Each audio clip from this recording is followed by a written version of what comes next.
Hey, hey, been a while. So, pardon the attic fan.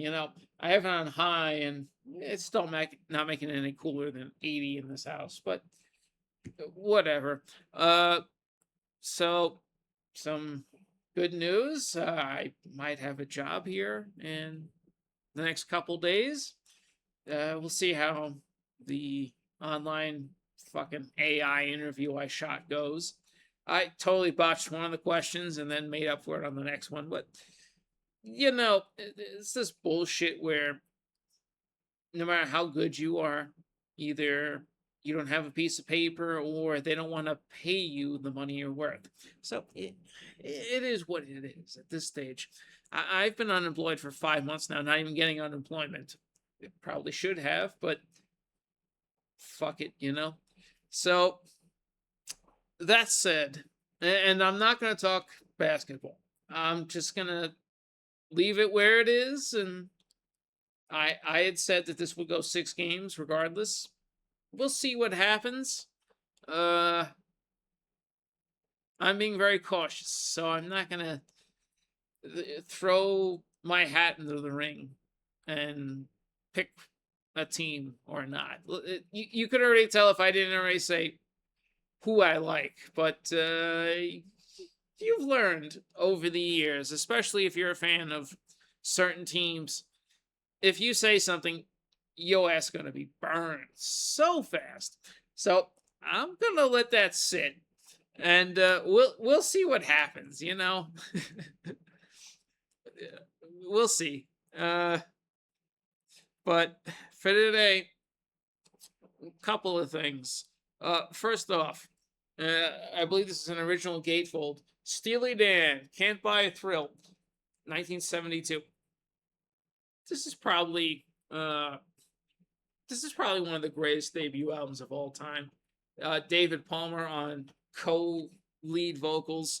He would be on the uh, Midnight Special live performances with doing Do It Again instead of Donald Fagen, even though he sings lead vocals on more than half the album.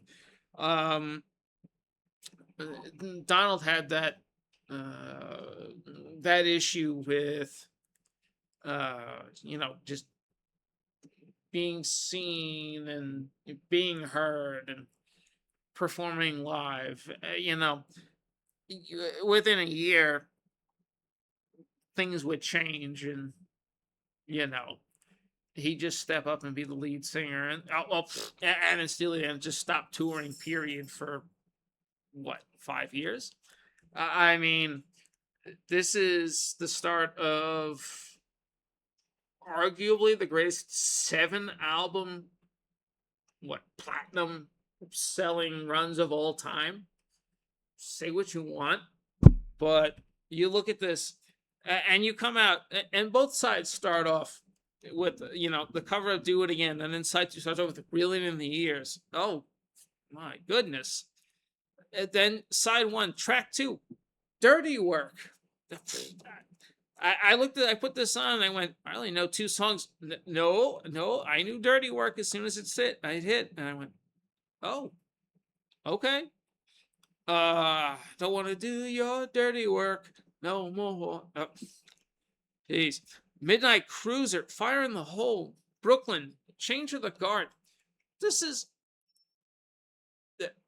besides the Boston debut and Iron Maiden, and Van Halen, this is, if you're a band, this is how you hit the ground running, punching everyone left and right to make a statement. Incredible album. I played this 4 times today. Getting that out of the way. I still got to do my Discogs and put that in. My next two. So, are the first 2 albums from The Tubes. Boy, my voice just cracked there, right? Didn't it? Tubes. Haha. Oh, God. Young and Rich. So I put this on yesterday, and I don't think I've ever heard this whole album, but this came on. It's R&B, it's rock, it's blues, it's yacht rock. Uh, little bit of funk.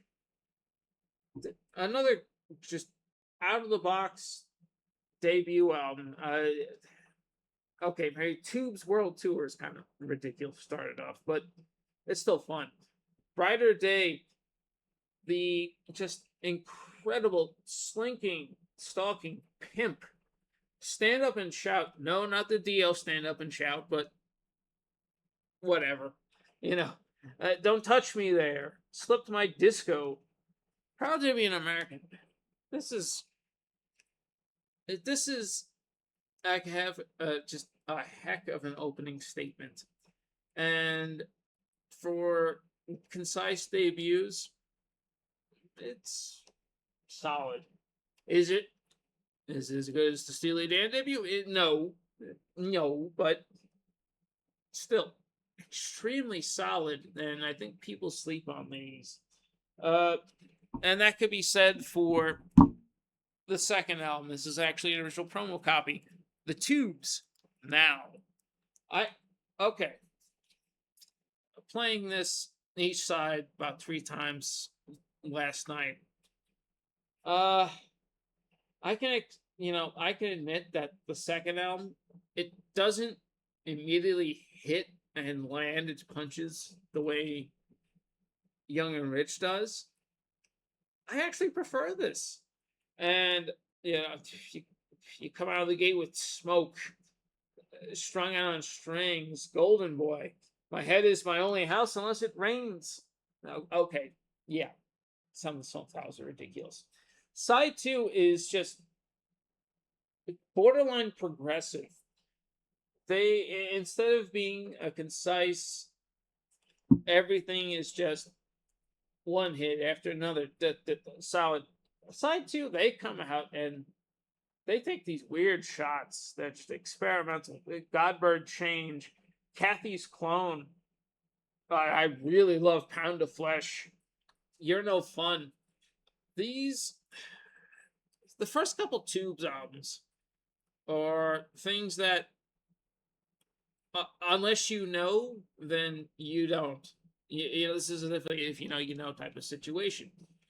The Tubes are one of those lost, now unsung bands that got pigeonholed into a genre, a label, but in reality, this is a band that could play pretty much anything, and really worth your time. Go back and listen to the first 2 Tube albums. I have another, what was that, 3 more albums they did, so I have more discovery to do, but these first 2, Young and Rich and Now, these were phenomenal. And I believe there's a Rock Candy reissue, maybe. Ever since all those Sea of Tranquility episodes, the whole Rock Candy store's been closed down. You can't order shit from them. And if it's sold out on Amazon, well, you up shit's creek too, trying to spend the money to get it. But the first 2 Tube albums are really worth your time. So I was going to cut it off there and keep this under 10 minutes. I got 2 other albums, but we'll make that as a separate video, so we're not sitting here for 30 minutes and I'm ranting my damn head off, going like just a lunatic, bothering everybody, because whatever. I get no plays because I rant and I don't keep it short and concise, like these first 2 Tubes albums, or that Steely Dan mega classic. So check on the next one. See you soon. Hit like, subscribe if you want. I mean, I'm grateful either way. Drop a comment. I'll say hello and talk to you. No problem. Until the next one, have fun.